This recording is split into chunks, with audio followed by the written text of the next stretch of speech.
Então, vamos começar. Nós estamos dando sequência ao painel de estudos durante o período de recesso no Instituto de Cultura Espírita do Brasil, o ICEB. Durante a pandemia, resolvemos que seria interessante nós continuarmos os nossos estudos, porque ninguém está muito animado para sair de férias e tudo mais, então, melhor é ficar estudando junto com os companheiros sobre Jesus. É o que nós estamos fazendo, dando sequência agora aos nossos estudos, erguendo juntos os nossos corações e as nossas mentes até o teu coração, mestre querido, de onde sempre fazes jorrar por sobre nós, nossas mentes e corações, por sobre nossas dificuldades, nossos sofrimentos, particularmente, mestre, por sobre as dificuldades e humanos sofrimentos que a humanidade terrena atravessa nos tempos que tu mesma anunciaste, rogando-te ainda que continues a jorrar tuas bênçãos de progresso e trabalho por sobre todas as instituições e por estarmos aqui, por sobre o nosso querido Instituto de Cultura Espírita do Brasil, o ICEB,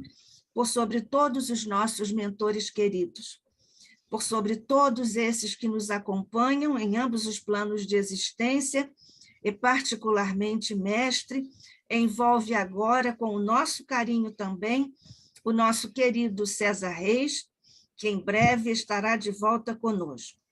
Abençoa, em particular, agora o nosso querido irmão Paulo Guedes, que sempre nos atende com tanto carinho e competência aqui para realizar os estudos no ICEB.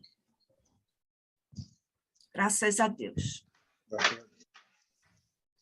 Nós todos já conhecemos o Paulo, mas nós vamos aqui, para quem ainda não assistiu o Paulo, e também por dever de ofício, Paulo Guedes é administrador de empresas com MBA Management, tem formação de gerentes e diretores na Fundação Getúlio Vargas, tem especialização em gestão de negócios e análise de risco, tem graduação em teologia, mestrado eclesiástico em filosofia cristã e doutorado eclesiástico em pedagogia cristã. Nós também gostamos de acrescentar a esse lindo currículo que ele é amigo do ICEB e que ele é também nosso amigo. Muito obrigada, Paulo. Podemos começar? Podemos. Estão me ouvindo?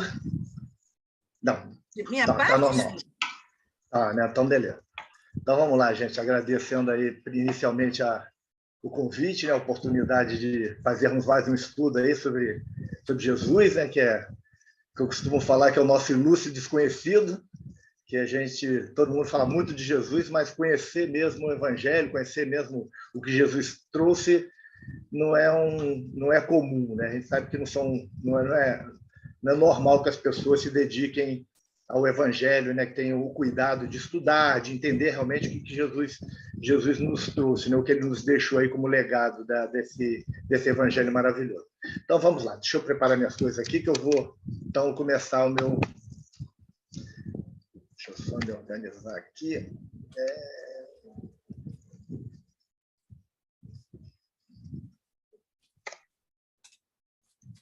Deixa eu só me organizar aqui, senão...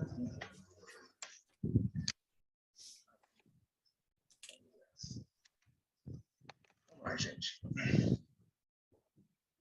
Então, o tema de hoje ficou Jesus e a visão da teologia, né? A gente vai tentar aqui fazer um apanhado, né, da teologia do Novo Testamento, né? Da visão de Jesus, de como a gente entende Jesus, né? A gente sabe que existem vários ramos de estudo de Jesus, a teologia, no que diz respeito ao cristianismo, é muito ramificada, né? A gente tem bastante campos de estudo aí, né? A teologia, só para a gente colocar logo aqui o que é, né? É o estudo da existência de Deus. das questões referentes ao conhecimento da divindade e também da sua relação com o mundo e com os homens. Isso aí é uma definição assim bem sintética do que é teologia, né? Que vem do grego theos, que é Deus, que era um termo usado no mundo antigo para denominar todos os seres que tinham poderes além da capacidade humana. E logos, né, que é a palavra revelada, ou, por extensão, logia, que é estudo, né? Então, estudo da divindade, estudo de Deus, nesse sentido, né? A teologia, ela estuda as religiões num contexto histórico, pesquisando e interpretando os fenômenos e as tradições religiosas. Então, a gente vê as pessoas falam assim, a teologia budista, a teologia... Assim, teologia ela é o estudo de Deus, né? Mas a gente acabou dividindo a teologia pelo segmento da religião que ela está estudando. E dentro do cristianismo nós temos a teologia católica, a teologia espírita, a teologia protestante, a gente vai dividindo ela em vários ramos, né? Então, é isso, é o estudo, a interpretação, né, dos fenômenos, das tradições religiosas, os textos sagrados, a doutrina, o dogma, né, que a gente sabe, somente na Igreja Católica tem muito dogma, e a moral e suas influências nas diversas áreas aí do conhecimento, especialmente nas ciências humanas, né, como antropologia, sociologia, muito nesse campo. O conceito de teologia aparece pela primeira vez no pensamento grego, através de Platão, no diálogo à República, para referir-se à compreensão da natureza divina por meio da razão, tá? Em oposição à compreensão literária própria da poesia, feita pelos seus contemporâneos. Então, a teologia ela surge aí, o conceito, né? Lá na República de Platão. E a gente vou passar só uma pincelada aqui no que é na teologia, só para todo mundo se situar, porque às vezes a gente fala em teologia e as pessoas acabam não sabendo muito bem o que é, né? Temos a teologia sistemática, que é a organização da teologia em diversos temas, seguindo fatos teológicos de modo a formar um sistema específico de estudo, né? Temos a teologia própria, né? Ela em si, que é o estudo de Deus, o Pai, né? O Pai Criador. Temos a Cristologia, que é o estudo do Filho, o Senhor Jesus, né? O Jesus Cristo, né? Temos a Pneumatologia, que é o estudo do Espírito Santo. Nós na doutrina espírita não estudamos o Espírito Santo, mas ele faz parte da teologia. Temos a Bibliologia, que é o estudo da Bíblia, Eclesiologia, estudo das igrejas, Angiologia, que é angelologia, estudo dos anjos, soteriologia, estudo da salvação, tá? Temos armartiologia, que é estudo do pecado, escatologia, estudo do fim dos tempos, é um tema que a gente estuda também, principalmente no Mateus 24, que tem lá o mini Apocalipse, e no Apocalipse de João é estudado a escatologia, né? Antropologia cristã, estudo da humanidade, demonologia, que é muito estudado principalmente pelos evangélicos e os católicos, o estudo dos demônios sob sua perspectiva cristã. Então, esse é a visão da teologia sistemática. E aí a teologia no cristianismo ela começou a se dividir. Temos a teologia da libertação. A teologia da libertação é uma corrente teológica humanista fundada por um sacerdote peruano, né, o Gustavo Gutierrez, que procura interpretar a Bíblia através do sofrimento dos pobres e pela luta a favor da libertação das comunidades cristãs diante das injustiças. Tá? É uma teologia com tendência marxista, né, independente aqui de questões políticas, mas ela tem tendências marxistas. A teologia da libertação é praticada pelos bispos sacerdotes da América Latina. Ela foi criticada pela hierarquia católica. Ela não é aceita pela hierarquia católica por apoiar revoluções violentas e lutas de classe.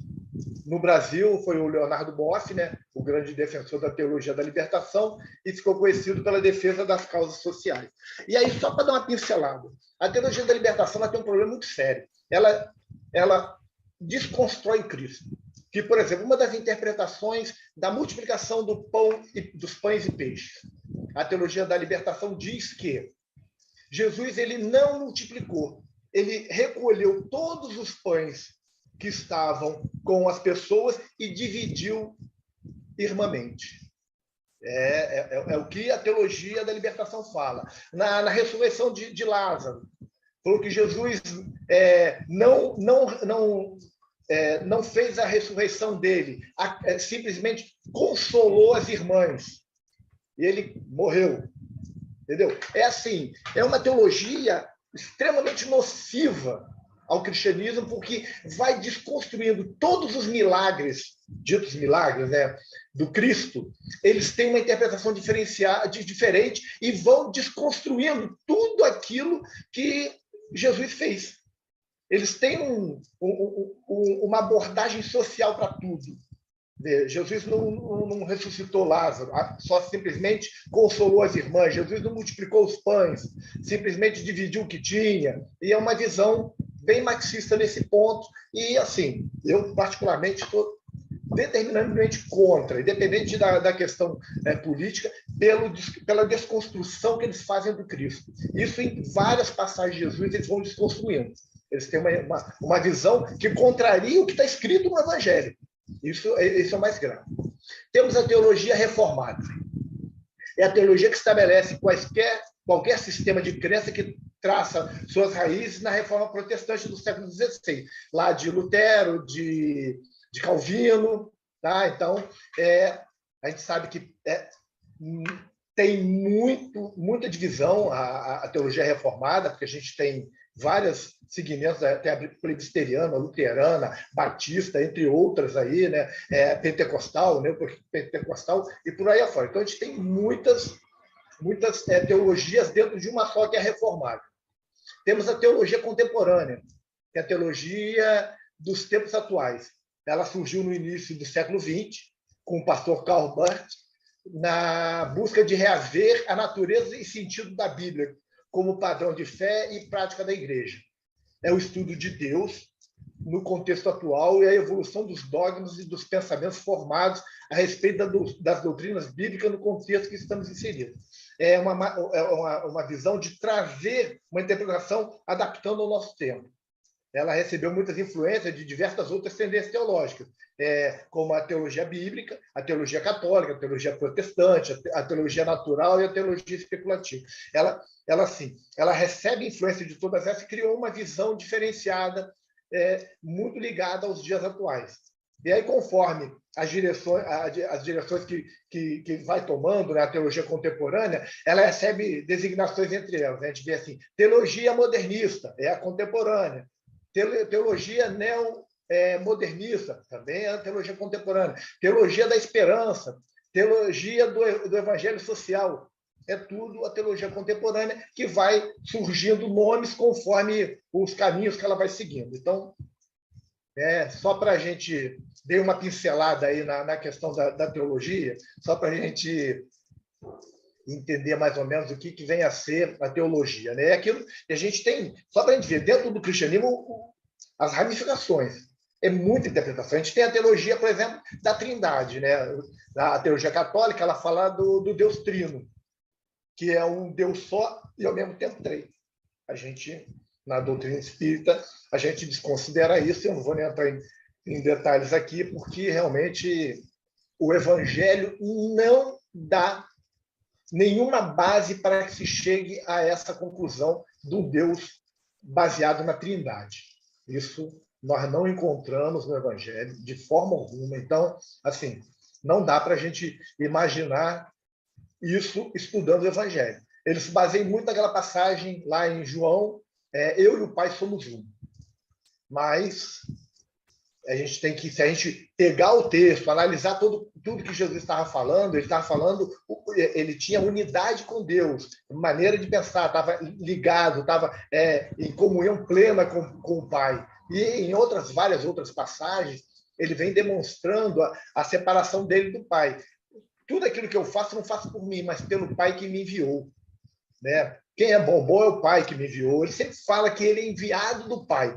Se ele fosse Deus, um Deus dividido em três, ele não se referia à outra parte como sendo um enviado do outro. Ele estaria se enviando, entendeu? É uma, assim, a gente vê que são algumas visões que são dogmáticas, né? Está dentro do dogma da Igreja Católica e a gente nem entra nesse questionamento. Mas vamos lá. Vamos aos ensinos, né? Os ensinos dentro da teologia, os ensinos do cristianismo, os ensinos de Jesus dentro do que a gente entende na teologia. Gente, embora a quantidade de material que dispomos referente aos ensinamentos de Jesus não seja grande, as implicações são vastas. Assim, se a gente olhar, a gente não tem, da época, livros e mais livros. Não, a gente tem o Evangelho e algumas tradições que foram anotadas, né? Tem o Didac, algumas coisas assim, mas o que tem, na verdade, são os Evangelhos e traduções. Temos aos montes, textos antigos, né? Assim, que sobreviveram, são milhares. Temos, falando sobre Jesus, temos o próprio Joséfo e vários outros historiadores da época citam Jesus para confirmar a vida de Jesus, né? Então, só para a gente entender, né? Então, as implicações realmente são muito vastas. E aí, nem todos os volumes que já foram escritos acerca de Jesus e seus ensinos têm satisfeito as mentes daqueles que buscam a verdade e a autêntica expressão religiosa que foi revelada por Jesus lá no passado. Por isso que a gente vai encontrando essas várias ramificações da teologia. As interpretações sobre os ensinamentos de Jesus são tão numerosas quanto as opiniões sobre sua pessoa e o sentido do seu ministério. Isso vai... Cada pessoa, assim, cada pensador, cada intérprete, ele encontra um caminho.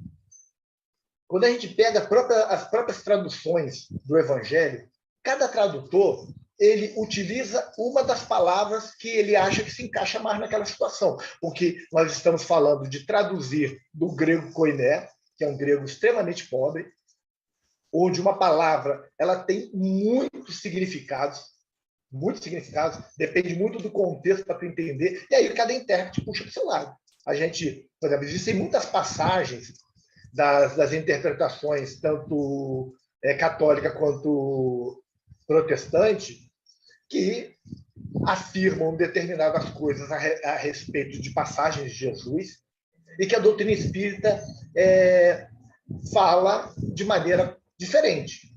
E aí, os teólogos falam que nós estamos errados, porque, olhando a Bíblia, né, já traduzida, diz uma coisa. Mas quando a gente vai buscar o ensino, o estudo, através da língua, lá do grego koiné, tentando remeter ao aramaico, ao hebraico, a gente vai descobrir que essas passagens, elas estão certas na interpretação deles, porque pode ser isso, mas também, quando a gente vai buscar a palavra e ver os sentidos, a gente percebe que o que os Espíritos nos dizem também está ali.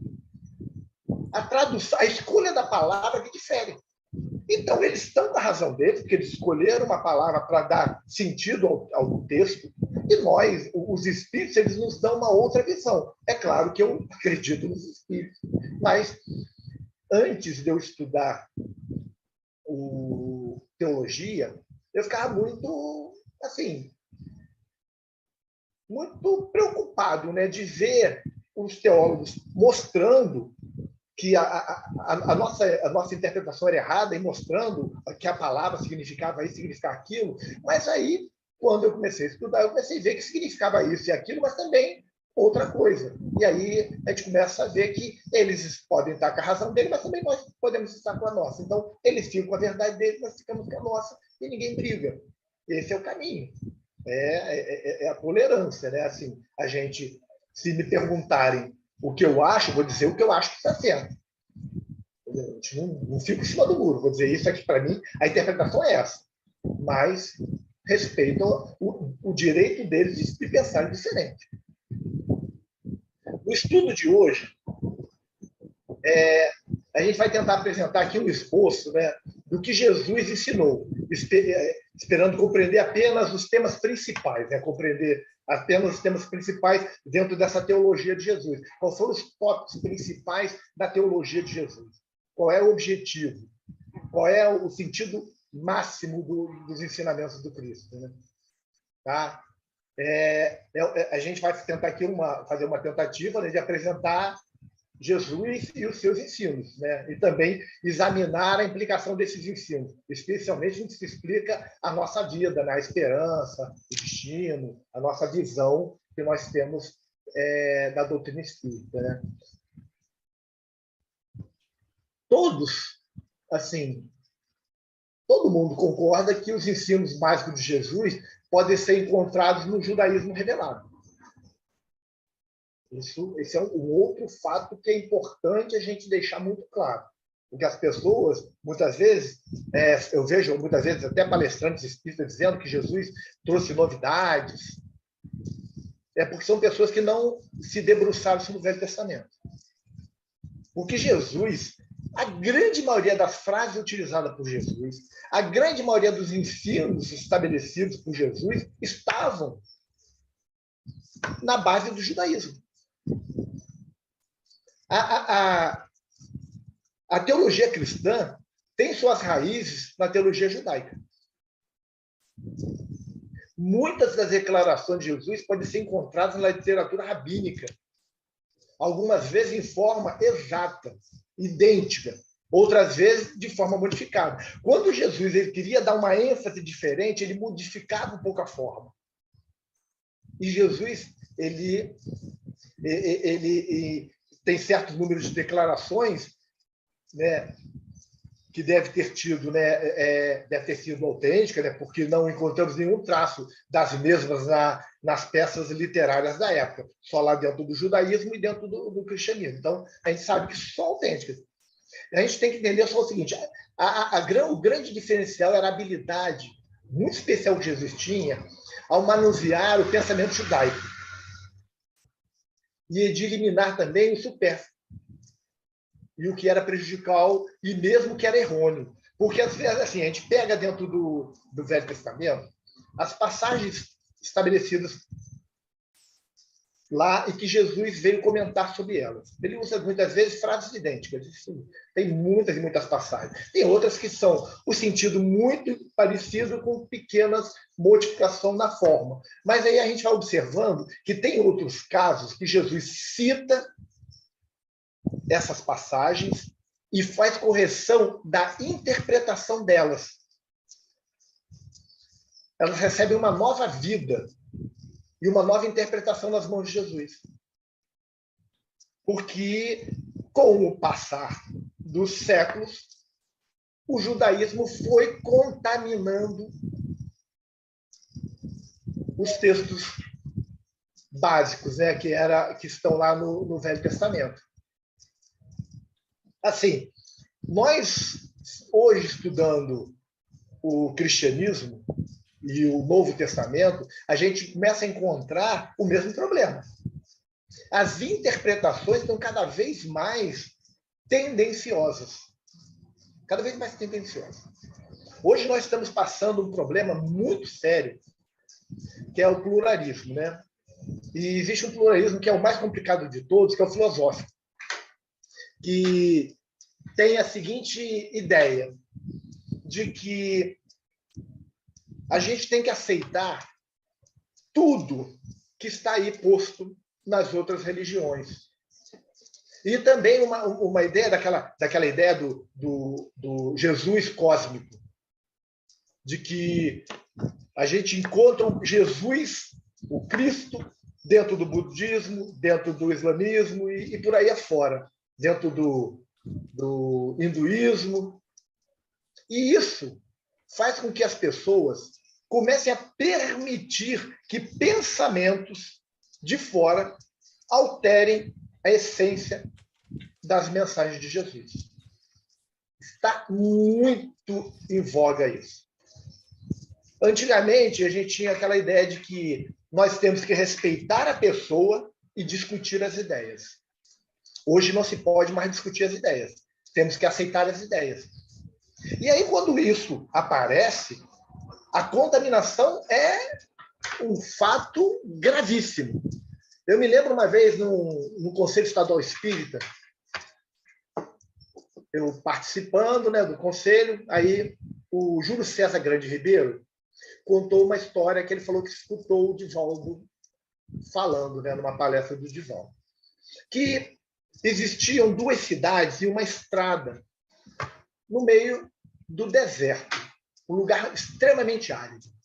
E lá no centro do caminho, um lugar entre as duas cidades, tinha um poço. E esse poço era o lugar onde todos os viajantes paravam e saciavam a sua sede, reabasteciam os seus cantis, as suas coisas de levar água, né? Os seus vasilhames de levar água, e seguiam viagem que dava, eles traziam água até ali, dali eles abasteciam e iam até o final da estrada. Em determinado momento, as pessoas começaram a não ter mais cuidado com aquele poço. E começaram a jogar o vasilhame, o balde, que era para puxar a água do poço, sujo, deixavam cair resíduo de comida, porque comiam na beira do poço, comida caía para dentro, utilizavam da mão suja para manusear as coisas e depois jogavam dentro do poço.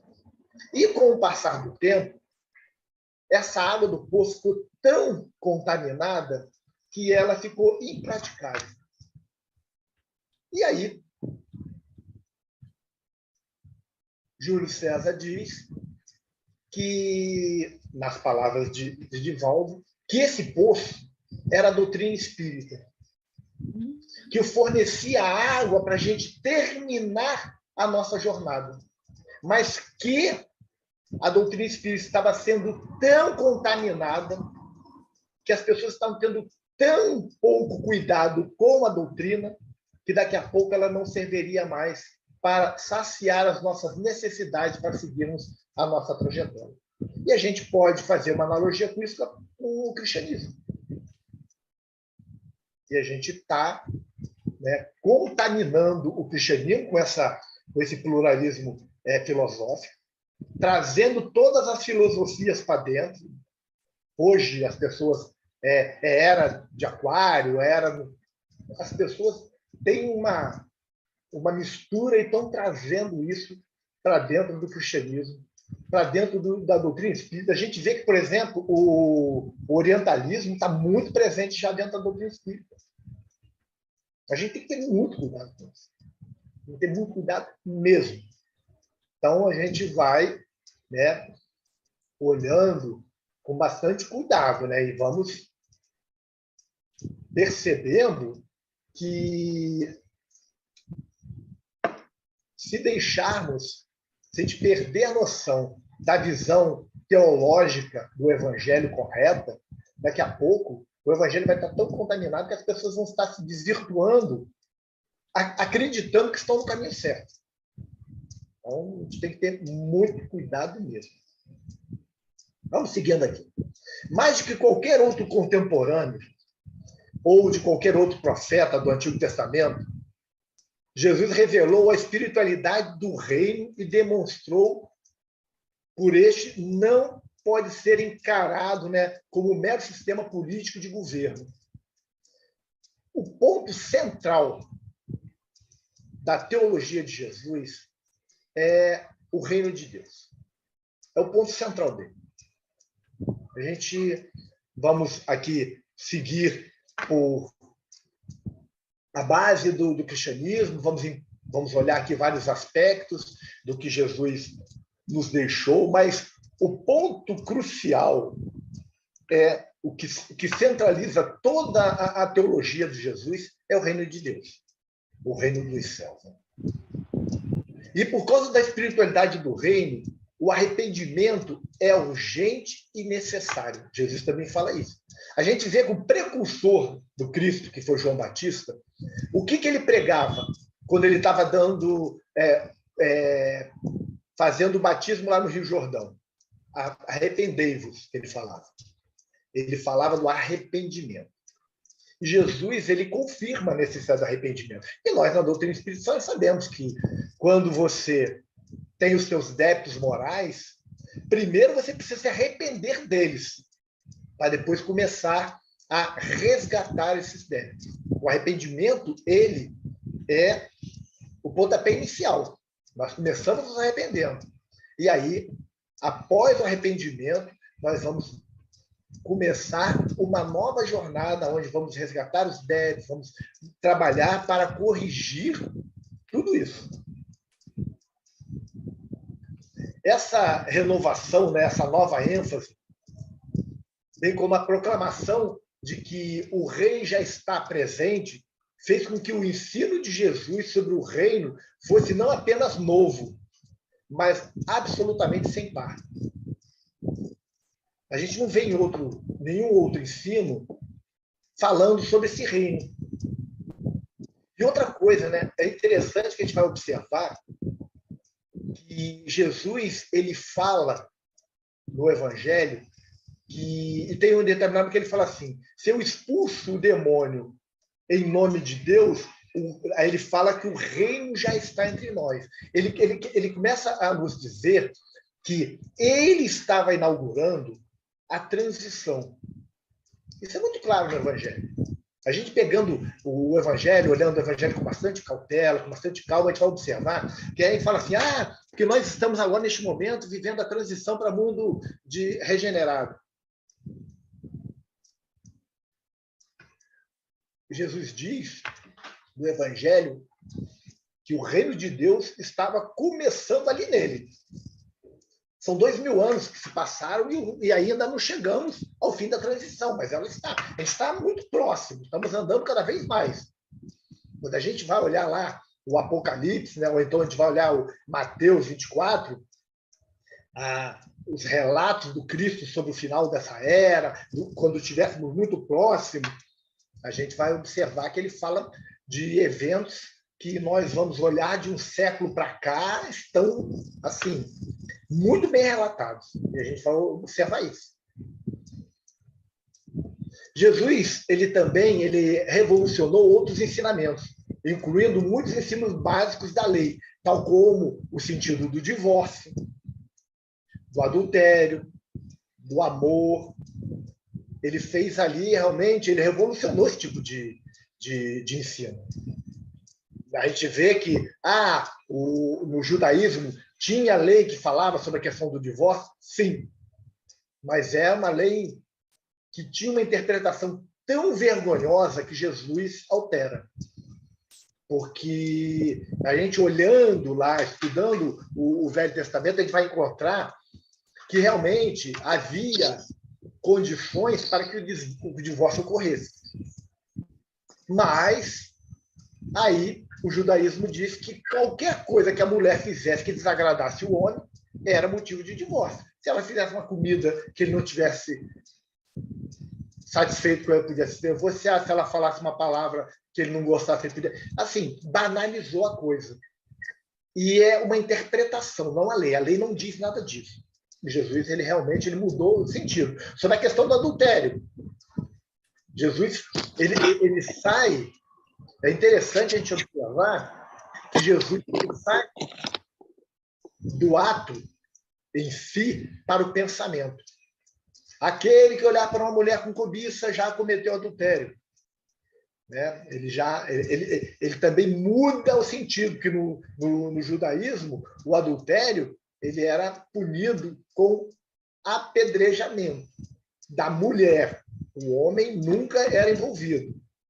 E aí Jesus ele acaba com esse costume bárbaro. E na questão do amor, Jesus ele amplia o amor. Né? Jesus fala do amor aos inimigos. Uma coisa assim, impensada para o povo da época. Não digo só do judeu, não, do povo da época. Era fora de cogitação.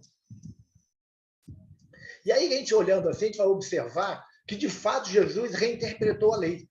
E de forma radical. Ele reinterpretou de uma forma. Isso não significa que ele não tenha tido companhia dos outros escritores rabínicos. A gente vê alguns rabinos que falavam algumas coisas também, que não aceitavam essa interpretação antiga, né? Mas Jesus, ele com a moral e com a autoridade que ele tinha, realmente ele fez essa revolução.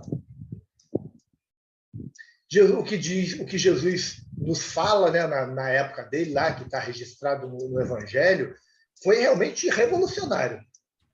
E até mesmo sem igual.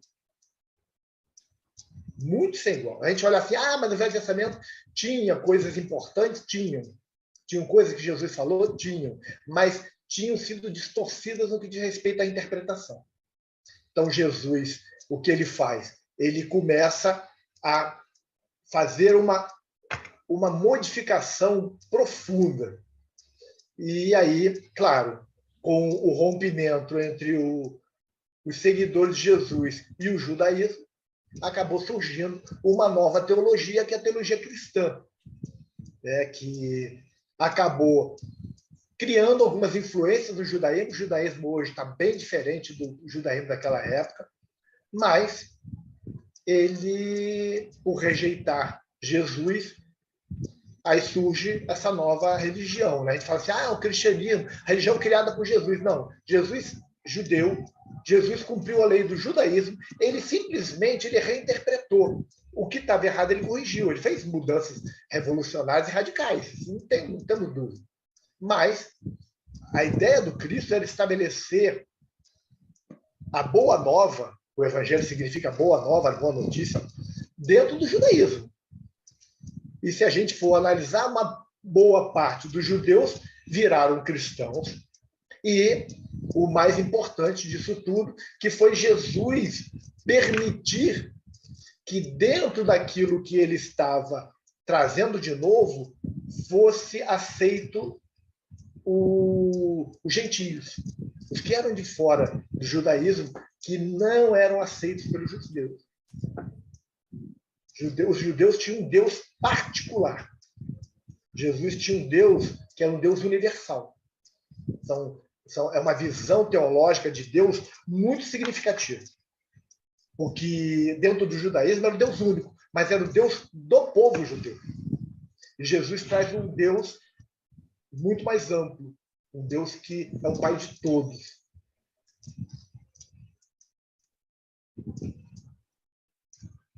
Deixa eu só me atualizar aqui. Jesus, né, ele veio para ensinar sobre o pequeno rebanho em contraste com a correnteza principal do judaísmo. O judaísmo era muito grande. E aí Jesus acabou usando a palavra eclesia, né, com ela. Né?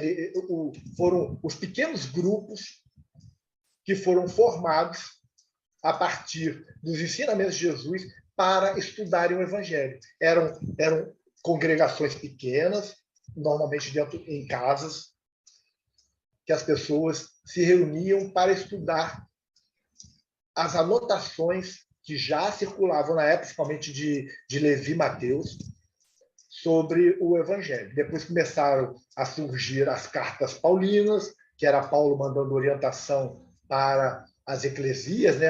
Hoje o termo eclesia perdeu sentido e virou igreja, né? Mas seriam as eclesias, hoje igreja. Né?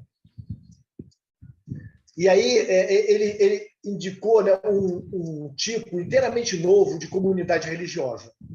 Aqueles templos suntuosos, grandes, aquilo tudo, aquele formalismo que existia dentro do judaísmo, tudo isso foi modificado. Teve uma visão teológica de religião totalmente modificada.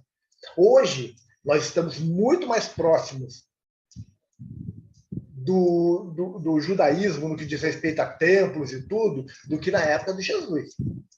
Porque se a gente for olhar quem foi que criou essa visão de comunidade religiosa, quem foi que espalhou isso? Foi Paulo de Tarso. Paulo de Tarso que começa a peregrinar, andar de cidade em cidade, em lugarejo em lugarejo, começava a fazer pregação nas praças, as pessoas se interessavam, ele via uma pessoa onde tinha uma casa que pudesse montar um grupo de estudo, ele estabelecia o grupo de lá, firmava o grupo, deixava a base para o estudo e seguia em frente para um ou outro. Então, com isso, Paulo ele dá início à nossa visão de igreja que nós temos hoje. E os ensinos de Jesus, gente, para aquela época, eram sem igual. A gente podemos fazer um estudo das principais religiões já existentes naquela época, e assim, nada se compara. Jesus realmente ele estava muito à frente do pensamento da época. Por isso, a grande rejeição que ele teve, principalmente no que diz respeito ao poder constituído. Então, a gente vai observando isso. Né? E aí, olhando o Evangelho, né, assim, a partir do 16º capítulo de Mateus, temos os primórdios dessa nova ordem, né, dessa nova formação que estava se estabelecendo. Né? E seguiam-se a ela muitas instruções que se aplicavam aos diversos problemas que, porventura, surgissem no seio da nova comunidade. Porque Jesus, a partir lá do 16º capítulo de Mateus, que é o evangelho muito bem estruturado, ele começa a orientar a convivência dentro de uma comunidade. A gente vai olhando, né, as orientações, as parábolas, os ensinamentos, Jesus organizando as pessoas para viver. Porque ele queria formar uma nova igreja? Não, para que eles vivessem isso dentro do judaísmo. Infelizmente, não foi possível. Infelizmente, não foi possível. Mas ele tinha esse objetivo. E aí o desenvolvimento do tema messiânico, que é um tema muito importante dentro da teologia judaica e cristã, que é aplicado ao próprio Cristo, né, ao próprio Jesus. O desenvolvimento do tema messiânico, no judaísmo não, eles até hoje continuam esperando o Messias, mas dentro do cristianismo, esse desenvolvimento do tema foi em cima da personalidade de Jesus. E isso, em Israel, no judaísmo, isso foi uma novidade. Boa parte dos judeus aceitaram Jesus como o Messias, e uma outra parte, principalmente dos doutores da lei, dos sacerdotes estabelecidos, constituídos da época, eles não aceitaram. Eles não entenderam Jesus como o Messias. Mesmo Jesus fazendo tudo que Jesus fazia. Curando o cego, curando o aleijado, andando sobre as águas e tudo mais, ressuscitando. Eles não aceitavam, porque estava em jogo ali o poder. Isso foi o grande problema.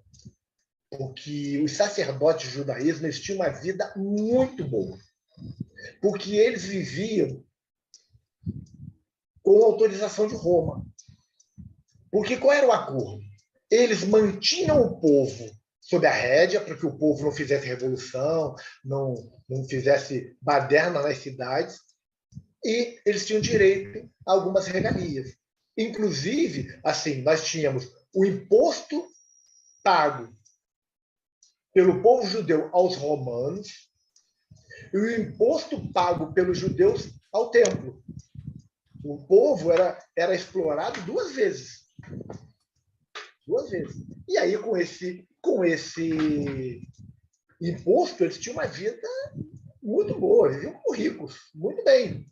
É só ver as vestes dos sacerdotes, com bainhas de ouro, com linhas de ouro, coisas assim, com púrpura, com seda. Eles viviam em condições muito diferentes do povo.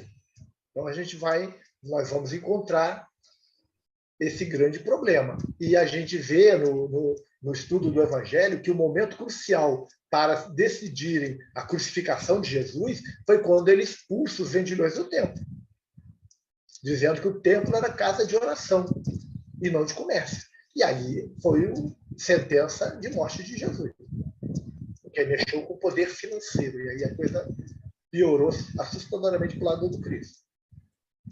Vamos lá, seguindo aqui, gente. O servo sofredor era um conceito novo, né, para o pensamento judaico, pois embora, né, certos textos do Antigo Testamento indiquem, assim, até com relativa clareza, a sua existência, o pensamento judaico deixava passar completamente branco as suas implicações. Por quê? Qual era a ideia do judaísmo no que diz respeito ao Messias. Né? A gente temos que entender, na visão judaica, o que eles pensavam. Né? O tema resgate, expiação, era bem conhecido entre os judeus. Mas eles não conseguiam entender a aplicação de um tema desse a um homem, ou o próprio Messias. Isso era considerado possível apenas por muito poucos. A gente vê que, por exemplo, Gamaliel, que era um rabino, que foi o que orientou lá Paulo, né? Ele entendeu isso. Mas a grande maioria não conseguia entender. Porque o Messias, na visão deles, seria o quê? Seria um homem guerreiro, um rei guerreiro, melhor falando, que viria tomar o poder do mundo e colocar debaixo dos pés dos judeus. E aí, o Cristo vem como o servo sofredor. Foi escorraçado, chicoteado e crucificado. Então, a gente vai observando, eu só estou fazendo um comparativo entre a visão teológica do Velho Testamento e a do Novo Testamento. Outro tema que nós podemos dar uma olhada com bastante clareza também, o ensino sobre a ressurreição. Ele era bem conhecido e largamente aceito nos dias de Jesus, na congregação judaica. Se falava de ressurreição. Assim, a interpretação do que era a ressurreição, que era diferente do que o Cristo veio nos mostrar. Porque qual era a ideia? E a gente sabe que essa visão de ressurreição, ela ficou incrustada dentro da Igreja Católica, da Igreja Evangélica, que é aquela ressurreição do corpo. E aí a ressurreição, na realidade, ela tem a palavra, ela dá para a gente entender como a nossa visão hoje, que é um termo novo, né, de reencarnação. Porque quem ressurge é o espírito em uma outra vida. Isso existia dentro da cabala judaica. A cabala judaica, a gente vê quando Jesus conversa com Nicodemos, está lá em João, Jesus fala: você é doutor da lei e não sabe dessas coisas, quando Jesus diz que teria que nascer de novo. O que ele está dizendo? Você tem acesso à cabala judaica, você tem acesso aos estudos profundos e não sabe dessas coisas? A gente vê a admiração do Cristo para com Nicodemos. E a gente vê como Nicodemos realmente entendeu o que Jesus estava falando, que depois Nicodemos ele tem mais duas participações importantes no Evangelho de Mateus junto a Jesus. Inclusive no enterro de Jesus, né? Nicodemos tem um papel lá, né? Enterrar Jesus, para Jesus não ser jogado lá fora, né? No lixão, né? Na geena, o seu corpo, que era o comum dos bandidos, né? Dos crucificados, serem jogados os corpos lá na geena, para os animais comerem, para apodrecer por lá. E Jesus não teve esse destino. O ensino sobre ressurreição, né? Jesus transformou em uma doutrina poderosa. Jesus, ao ressuscitar, né, pessoalmente, e ao insuflar a esperança a todos sobre a conquista da morte, ele fez com que o cristianismo revivesse. Porque quando a gente vê a história do cristianismo, quando a gente vê lá nos todos os evangelhos, no finalzinho, quando falam da morte do Cristo, né, da crucificação, aonde estavam os discípulos? Escondidos, cheios de medo. Se Jesus não reaparece, o cristianismo tinha acabado ali. Porque ninguém ia tocar aquilo para frente. E olha que Jesus, a gente observa Jesus falando o tempo todo, durante o seu evangelho, ele vem anunciando a morte, a crucificação e a sua morte. E que ao terceiro dia ele voltaria. Mas a gente observa que a interpretação judaica não era muito bem entendida, né? Principalmente quando Jesus ele surge, tanto é que até hoje se fala que Jesus surgiu no corpo. Ele sabe que isso é impossível, né? E que o que apareceu ali foi um espírito materializado, com a capacidade que o Cristo tinha, e ele mostra para os seus discípulos que a morte, como entendida naquela época, não existia. A morte não existe. Então, Jesus deixa isso muito claro, né? A gente vê que o corpo inteiro das profecias de Jesus, referente a isso, começa lá por Mateus 20. E aí, a gente começa a ver, Jesus começa a fazer as profecias mais profundas em Mateus 24. Que ele forma um grupo de ensinos acerca dos acontecimentos futuros e de sua significação, que é, mais uma vez, definitivamente sem par. Quando Jesus começa a falar do futuro, começa a falar dessa nova era, a gente vê nas traduções que está lá escrito que é fim do mundo. Mas não é fim do mundo. A tradução está muito equivocada. É fim de uma era. A palavra não significa nem mundo. Não tem nada a ver com o mundo. É fim de uma era. Só que as pessoas acharam que fim de uma era era fim do mundo. Não. Fim de uma era, fim de uma era. Fim de um período. E a gente vai observando isso. E a gente, vendo, assim, nesse preâmbulo aqui inicial, né,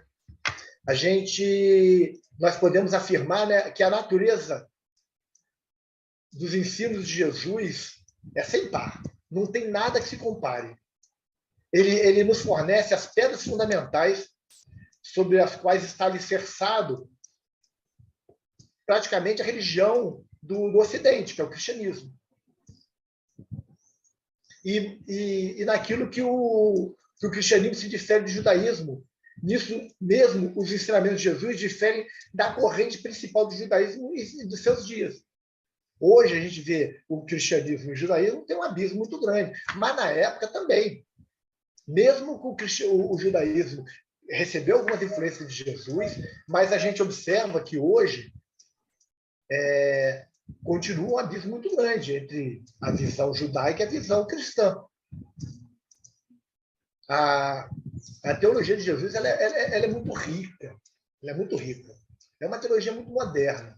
A gente fala assim, mas lá no A Caminho da Luz, o Emmanuel fala, né, que todos esses grandes homens da humanidade que lideraram os povos, lideraram as religiões, são enviados de Jesus, sim. Mas todos eles trouxeram fragmentos das leis divinas. Quem trouxe a lei divina na íntegra, quem trouxe uma teologia composta, muito bem alicerçada sobre o reino de Deus, que é a base do Evangelho de Jesus, foi o Cristo. Foi o Cristo. Então, a gente vai observando isso. Vamos agora tentar buscar aqui os temas básicos da teologia de Jesus. Tá? E aí a gente vai ver, né, Jesus, como outros líderes religiosos, ele proclamou a verdade acerca de Deus e da busca espiritual. Todos os líderes religiosos falam isso. Né? Então, a gente vai observar que assim, Moisés falou sobre Deus, as verdades de Deus, ele trouxe lá as tábuas da lei, né, os 10 mandamentos, falou sobre a busca espiritual, ok, falou. A gente vai no hinduísmo, também. A gente vai no budismo, também. A gente vai encontrar isso em todas as religiões. Só que, diferentemente, Jesus, dos outros líderes, né, ele ensinou a identificação e a importância de sua própria pessoa como Messias, como, né, linguagem da época, como Salvador, o rei, o juiz, né? E a gente hoje na doutrina espírita entende como o governador espiritual do nosso planeta. A importância dele na condução do nosso planeta. Ele ensina isso. Porque tem uma frase de Jesus que é muito lapidar, né? Ele fala isso com muita clareza, que está lá registrado. Eu sou o caminho, a verdade e a vida. Ninguém vai ao Pai senão por mim. Então, as pessoas falam assim, mas já vi interpretação de Jesus falando, eu sou o caminho da verdade e da vida. Não, Ele diz: eu sou o caminho, eu sou a verdade, eu sou a vida. Isso é muito claro no Evangelho. Então, Jesus, na visão da época, ele era o Messias, o Salvador, porque temos que pensar na ideia de Salvador, aquele que veio salvar a humanidade, né? O rei que colocaria um reino na terra, o juiz que julgaria os erros do ser humano. Essa era a visão. A mensagem de Jesus não consistia meramente de um sistema de teologia, mas era também uma autorrevelação, porque ele veio se autorrevelar. Ele veio se mostrar ao mundo dizendo assim: eu sou o caminho que vocês devem seguir. Eu sou o Messias. Eu sou o enviado de Deus. A gente vê muito isso registrado, né? A gente, assim, praticamente no Evangelho todo, né? Lá, desde o início, quando ele começa o Sermão do Monte, até as últimas palavras do Cristo. A gente vai encontrar isso. A gente vai encontrar isso muito registrado também lá em Lucas, no capítulo 2, versículo 48 a 50, em João, no capítulo 20, versículo 17, Jesus fazendo essa autorrevelação, né? Mostrando isso, quem ele era. Né? A gente vê muito claro, Jesus fala, né? O tempo todo, né, que ele era o enviado de Deus, que ele foi enviado pelo Pai. Ele vem registrando isso, né? Ele vem mostrando isso. E aí a gente vai chegar ao tema central, o tema central do Evangelho de Jesus, da teologia cristã, o reino de Deus. Jesus, ele fala tanto, a gente observa que no Sermão do Monte, primeiro sermão do Cristo, ele fala do reino de Deus, do reino dos céus. Ele fala isso lá, já começa, né? Ele já começa a colocar como promessa o reino dos céus. Mateus empregou quase exclusivamente o título o reino dos céus. A gente vai ver uma diferença grande aí entre reino dos céus e reino de Deus. Não tem diferença de sentido, mas de emprego, né, da palavra, né?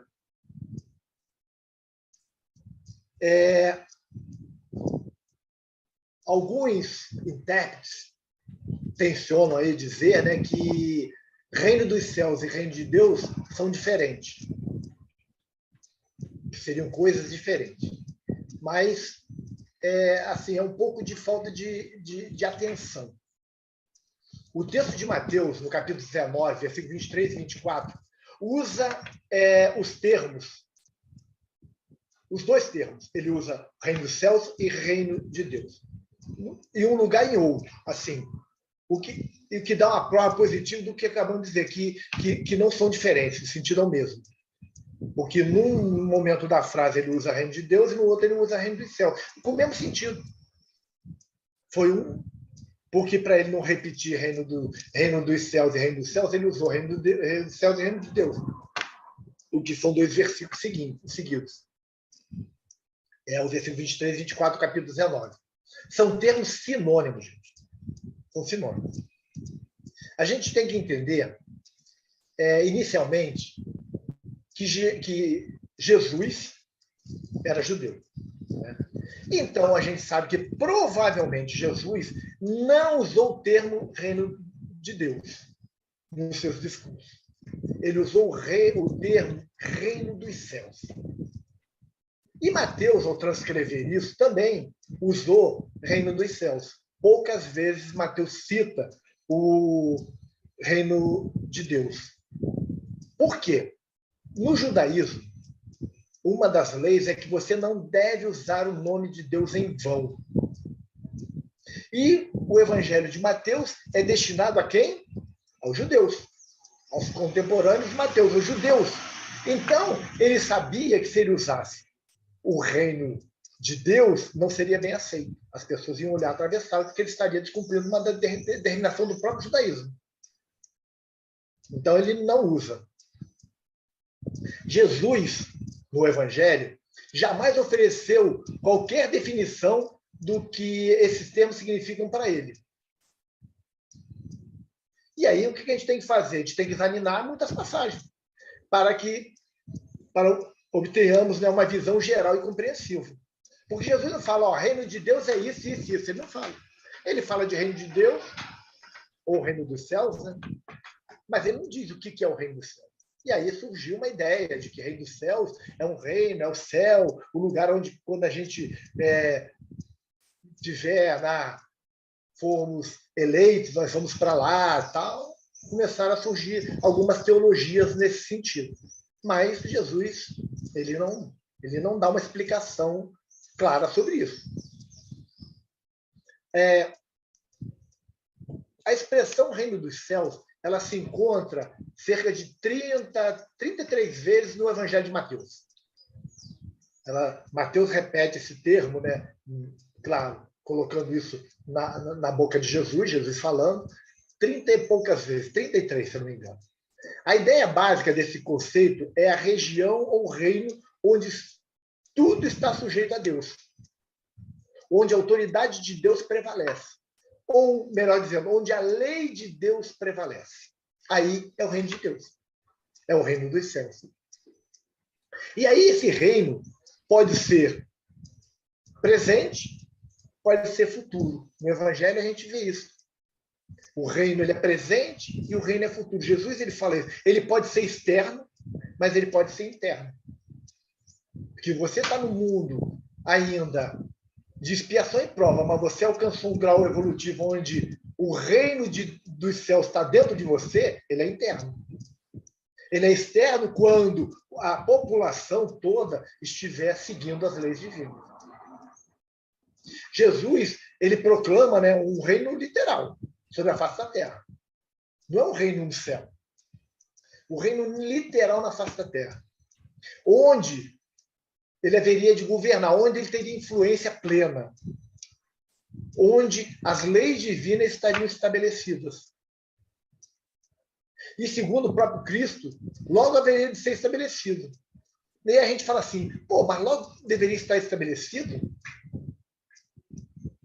Pô, mas já tem 2000 anos. Gente, o que é 2000 anos no que diz respeito à eternidade? O que a gente tem que olhar é o tempo de Deus. O tempo de Deus ele não é medido pelas horas, pelo nosso conceito de hora, de tempo. É totalmente diferente. Entendeu? E aí a gente vai pensar assim, que se ele vai ser estabelecido na Terra, ele vai ser ao mesmo tempo político e religioso. Com ordem social e governo. Porque a política vai deixar de existir? Não.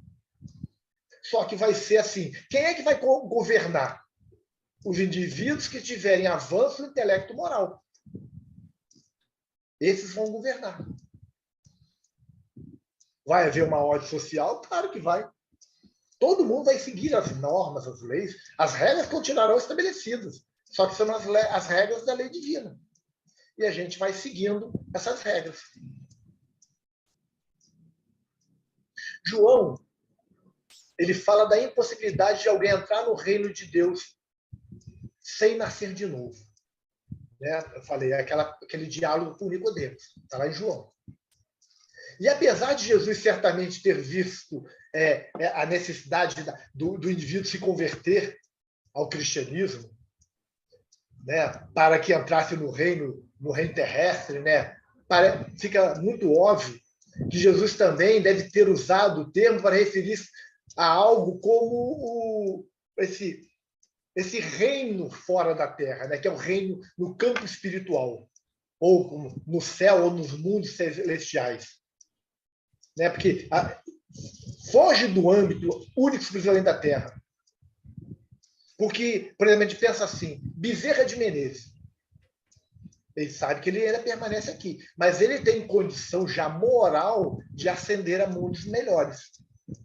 Então, não é só a conversão para você permanecer na Terra. Enquanto a Terra não cresce, não evolui, Jesus deixou claro que esse reino poderia ser também em outros mundos celestiais, mundos mais evoluídos. Mundos onde a lei de Deus já está estabelecida. E ali está o reino de Deus, nos lugares aonde o homem moralmente já está evoluído ao ponto de seguir as determinações que estão nas leis divinas. E aí, o homem pode entrar nesse reino mediante evolução por meio da reencarnação. Esse é o caminho. E esse uso é bem diferente do reino literal, na face da Terra, com o governo terrestre, no qual Deus exerceria o controle. Porque aí eu digo assim, é o reino que pode ser presente. Se você já tiver alcançado, assim, a gente vê esses grandes espíritos que passaram sobre a Terra, que galgaram mundos melhores. Bem diferente de aguardar, não, vai todo mundo aguardar aqui até a Terra se transformar, não. A gente sabe que existe uma rotatividade. Os espíritos eles vão galgando mundos melhores. E aí, quando Jesus ele declara que o reino está dentro do indivíduo, ou, traduzindo mais exatamente, entre vós, conforme está em Lucas, no capítulo 17, versículo 21, provavelmente ele tinha em vista algo como isso. Né? Que se o reino estiver entre nós, né? entre a nossa maneira de agir e tudo, a gente pode estabelecer isso aqui na Terra também. Ele e seus discípulos formavam uma espécie de reino de Deus. Um começo, um núcleo do reino que era esperado entre os homens. A gente vê isso. Jesus criou uma pequena comunidade que já se estabelecia ali princípios muito bem formados das leis divinas. Os discípulos eram com suas dificuldades, mas já estavam muito bem formados. Então, quando Jesus fala que o reino de Deus está entre vós, é quando isso se estabelece. Quando nós já conseguimos entender e estabelecer isso. Você tem um grupo determinado onde todos os indivíduos são pessoas que já entendem a lei divina, já trabalham pelo desenvolvimento da humanidade. Ali está o reino de Deus. Ali o reino de Deus está estabelecido. Sei que isso ainda é utópico, né, no nosso planeta, mas a gente sabe que é uma realidade, né, que a gente sabe que é possível, né, melhor falando. Paulo? Oi.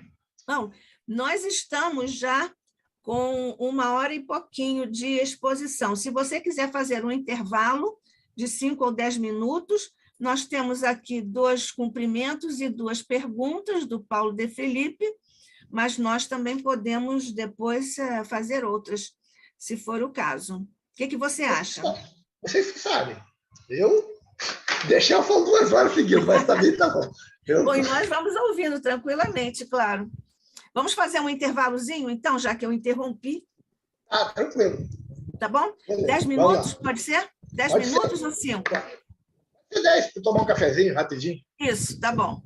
Então, até já, daqui a 10 minutos. Tá legal.